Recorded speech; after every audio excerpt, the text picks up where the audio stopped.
Welcome to Finding Hope, The End to Suffering. Hosted by psychologist, author, and co-founder of the Colorado Institute for Conflict Resolution and Creative Leadership, Dr. Barry Weinhold, with national radio host, award-winning producer, and inspirational speaker, Patricia Raskin.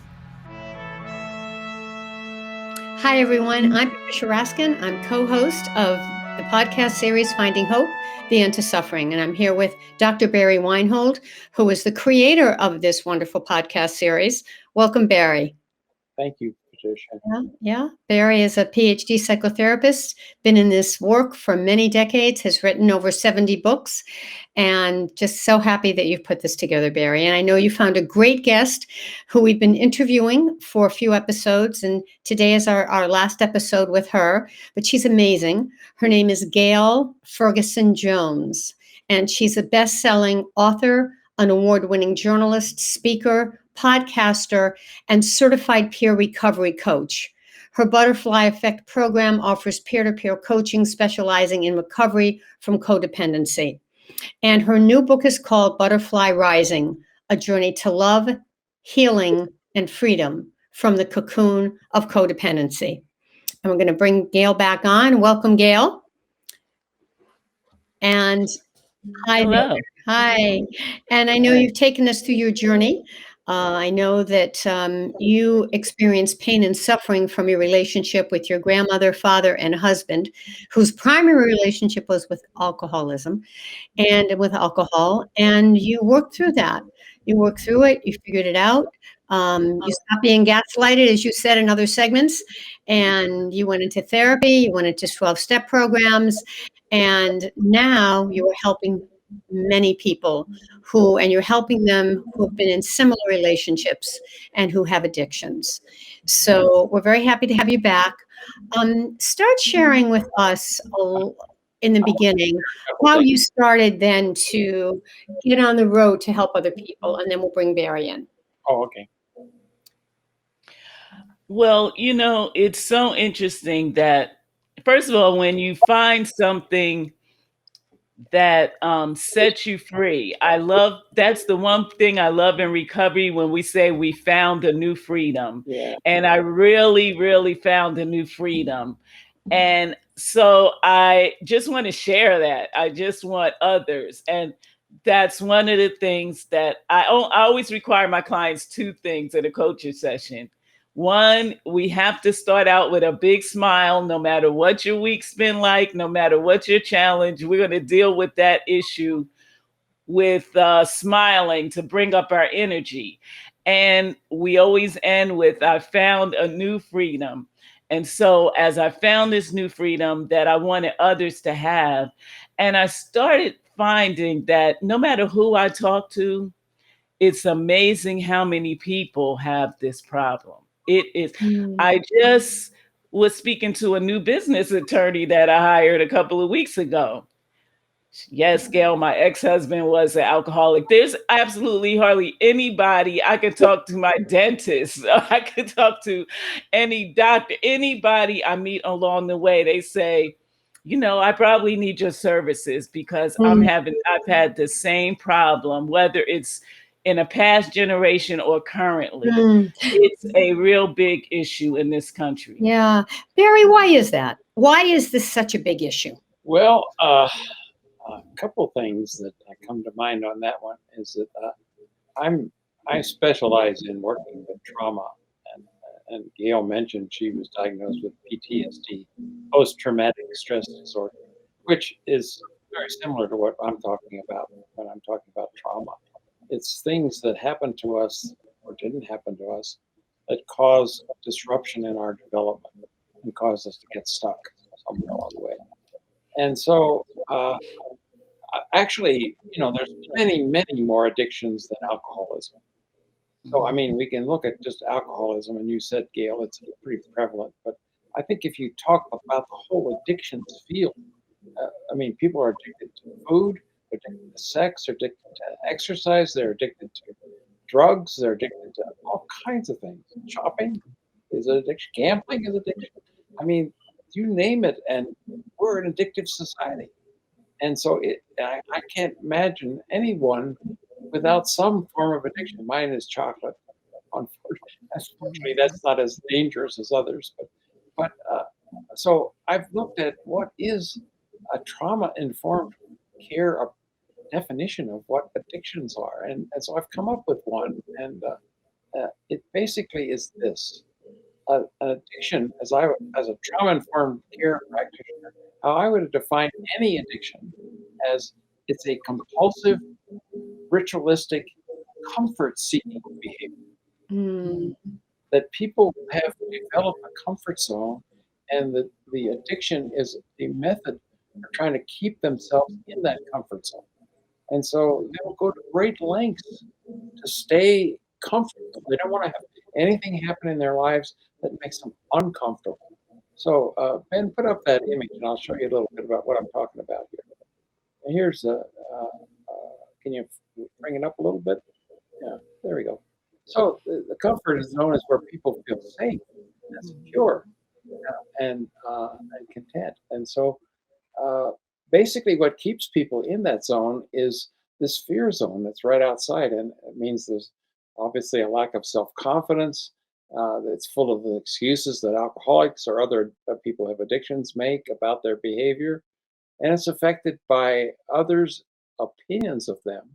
And so people will religiously and compulsively do and say things to stay in their comfort zone. So if you notice that if you can break through the fear zone, there's also another zone of learning, which means you have to deal with the challenges and problems that you've been avoiding because you want to stay in your comfort zone. And you have to acquire new skills, and you have to extend your comfort zone so that it's now bigger and you can be comfortable with more and more things. And that's what Gail's talking about in the recovery. You have to expand your comfort zone and have to learn new skills. You have to uh, uh, deal with the things that you avoided early on. And then finally, you reach the growth zone where true healing and true behavior change can happen. So this is really a map of what recovery is all about. So go ahead and comment on that, Gail. What do you think? Yeah, it's fascinating. Yeah, go ahead, Gail. Yes, and that's exactly. I come in at the fear zone Mm-hmm. as a recovery coach. And what the fear zone, and I try to take them to the learning zone. Yep. So the fear zone is the enabling stage, learning how not to enable, because enabling is from coming from a place of fear. Codependency also is that you feel like you can get a control. So the fear zone is I'm going to let my son or daughter do heroin while they live in my house Right. because I'd rather them be here than out in the street. Right. I'm going to keep paying their rent, while they drink and don't get a job because I'd rather that than them be homeless. Right. I'm going to call their employer and make excuses for them so they don't lose their job. I'd rather them still at least have a job. I'm going to let them drive my car, even though they've had a DWI, because if I don't, they're going to be abusive to me and they're going to still go out and do something. So that's the fear zone.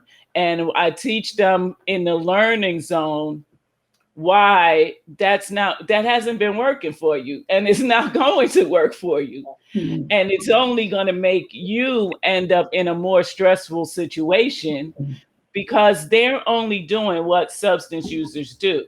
They're not bad people. They're just substance users, which means they use substances, and that's where their brain is functioning at.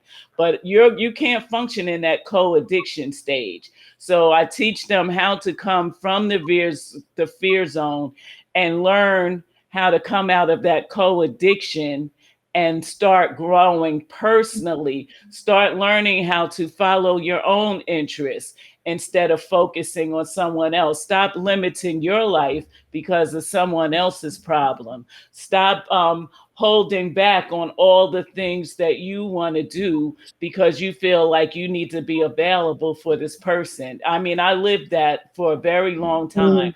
I want to make sure I keep my husband alive. I want to be there the next time he needs to get to ICU, in time. And once I stopped doing that, I made all new friends. I started traveling the world. I started peer recovery coaching. I wrote a book, all the things that I was keeping myself from doing because I wanted to be available. And he still lived another 5 years. It didn't hurt him. It did not hurt him. That's when I realized I had to take responsibility for me, and actually you teach them how to treat you. You teach them to fall in with your recovery rather than you falling in with their co-addiction. So that's the process, is just what that chart shows. Right. My question is, when you help people and they see what you're saying, they understand it, how do you help them from falling back? Because it's very easy to get along that path, and you know it, and then the person calls them or something happens and they fall back again. How do you help them work through that, Gail? We're going to fall back. That's going to happen. I mean, that's also part of the process, but I am there. Or if they're in the 12-step program, they have a sponsor there, or they have a therapist. So the falling back, the learning curve is how to handle those challenges. Those challenges are going to come up. You know, your son or daughter is going to call you and beg you not to let them stay in jail from a DWI or from a drug arrest.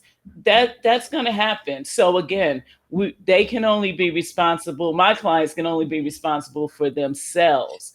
So how they learn how to let go and let their loved one take their own consequences. That there's no reason to share in their consequences. You haven't done it, and it is hard. It's hard to tell your son and daughter, you can't live here anymore as long as you're using. And that's why they have a peer recovery coach. Absolutely. Your comment on the whole peer recovery part, Barry.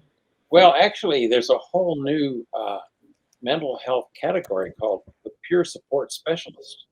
That's right. And these are people who've been there, done that. They're people who've been alcoholics or been substance abusers, and they've recovered, and they can then be actually more helpful than any therapist who hasn't been there.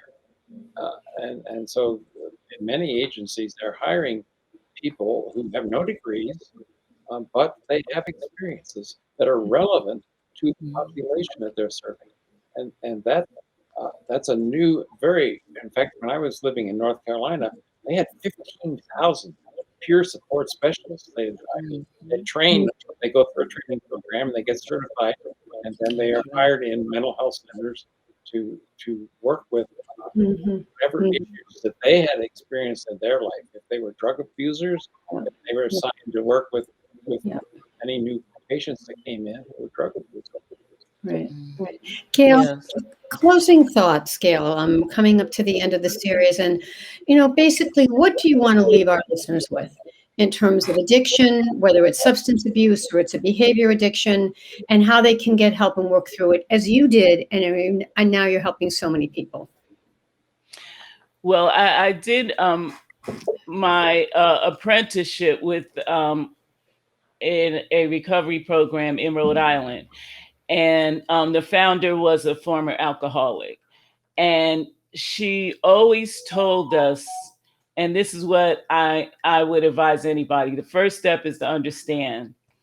Her saying was, trying to stop an alcoholic or an addict from using is like trying to stop the rain. So once you understand that it's not up to you to stop anybody from the choices they make. You can support them if they want to get help. And I also help families understand that there's a part of their loved one's recovery that they have to be a part of. They may have to make some changes too. We can't ask them to make changes if we don't understand. We might have to make a few sacrifices. We may not be able to keep wine in the house.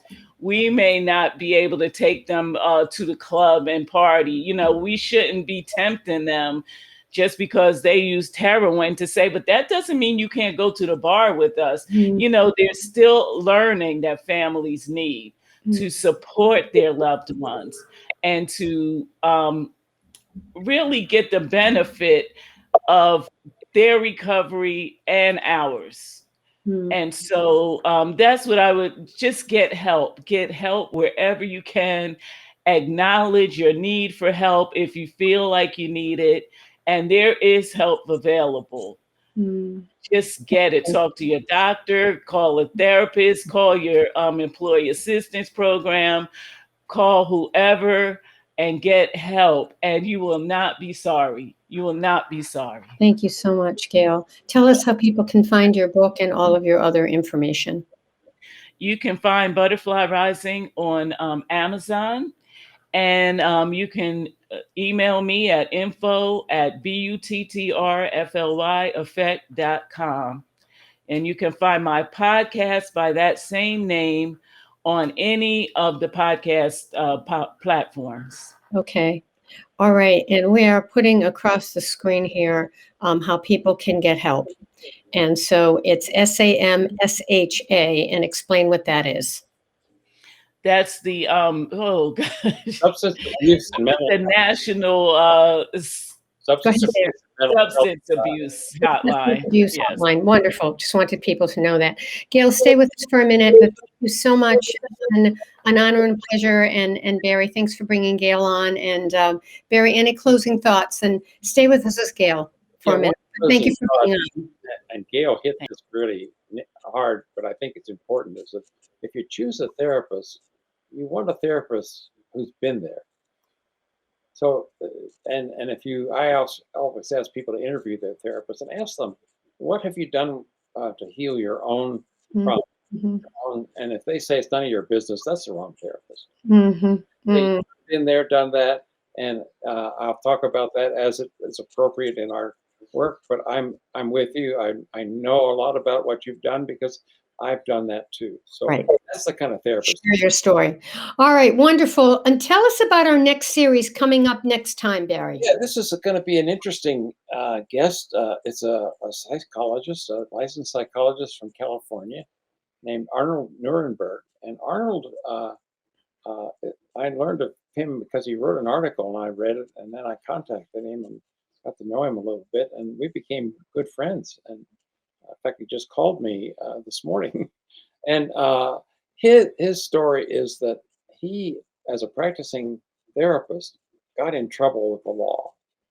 He was billing for clients he never saw. He claims that he was doing it because he had clients who couldn't afford to pay him, and so he was then seeing them with the money he used. But he got caught, and he was charged with a felony, and he had to go before a judge, and he pleaded guilty. He said, I'm responsible for everything I did, and I will make full restitution of every cent that I took. And he did that. And it turned his life around. And now he leads a national movement about what he calls honor principles. And so he has all of his clients recite 4 honor principles, which he'll share next time, and how this has spread to a movement across the country of people learning how to live more honorably and pledging to do so, and then checking each other to make sure they follow through with what they have pledged to do. And he found that a large number of people, when they did that, totally changed their lives. Just simply having a chance to say, this is what I'm striving to be, and being in groups where everybody supported each other doing that. Incredible. Wonderful. And his name is Arnold? Arnold Nuremberg. Nuremberg. Okay. Nuremberg.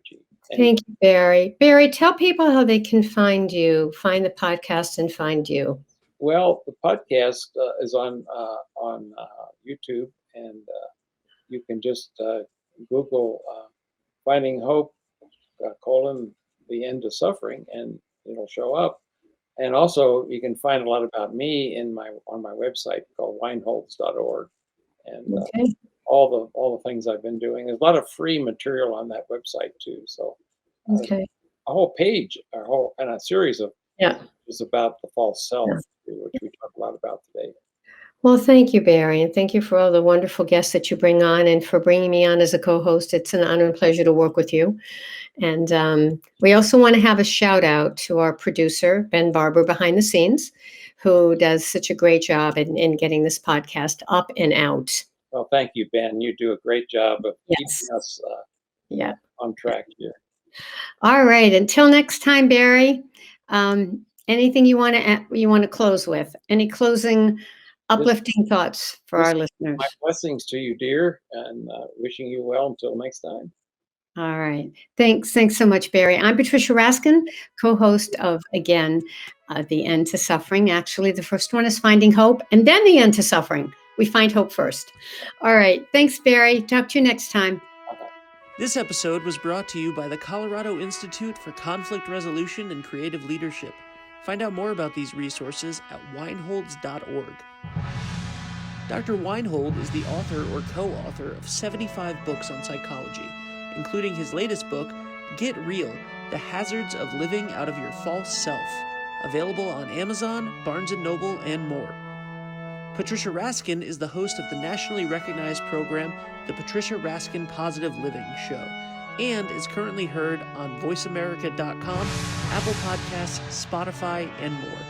New episodes of Finding Hope: The End to Suffering can be found every Wednesday. If you like the show, please leave a review and give us a rating.